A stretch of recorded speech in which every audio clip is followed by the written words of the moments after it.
everybody, back at Warner Ineos Grenadier. I'd like to introduce you to this pretty cool vehicle.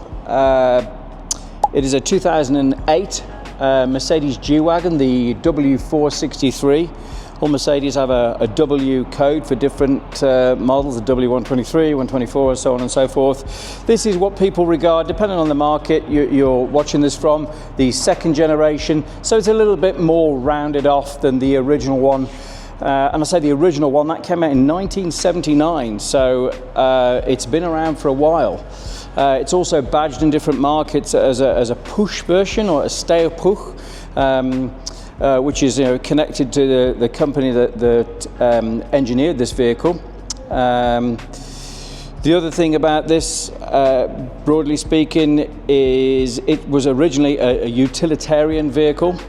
And it's slowly, and this is kind of the version that's really started to get more luxury appointments and appeal to a more luxurious clientele, I suppose. Hence the chrome wheels, or chrome effect wheels. I'm sure they're not actually chrome, but chrome effect wheels, side steps. We've got the cover on the back for the wheel, but essentially it is G-Wagon, and it has very utilitarian roots, which is a big appeal for a lot of people. So this is a body-on-frame construction. It uses live or solid axles, so that's pretty nice. This particular one is the G550, so this is a 5-litre V8, so nearly 300 brake horsepower, 330 foot-pounds of torque. So yeah, it definitely makes the right noise and goes pretty well. You can see the boxy styling really hasn't changed right up until the very latest ones. Very, very subtle differences. But the idea of being a European vehicle, it's pretty narrow compared to some US stuff, and that's so it can literally fit down trails. We've got these, actually usable utility rails, so that you can ideally put, it protects the door. And then look where the turn signals are. Now obviously this is the marker light, which Europeans wouldn't have. We have the turn signal on the top here, and then a nod to sort of fashion, we've got this rail on the front of it, the bull bar, I guess some people would call it. So yeah, lots of little differences that have kind of made it more relevant to a more modern audience, I suppose. So inside, we'll show you some pictures inside. Again, it is quite narrow. It is very European. Everyone who jumps in this goes, what? No cup holders, or very few. And we'll show you the cup holder arrangement in a short while when we have a look inside. Okay guys, in the G-Wagon, we've got numerous luxury appointments. We've got heated seats, we've got a heated steering wheel, automatic lights, we've got a sunroof. I always love the Mercedes sunroofs where you've got actually a metal panel, which is quite nice, the way it pops up.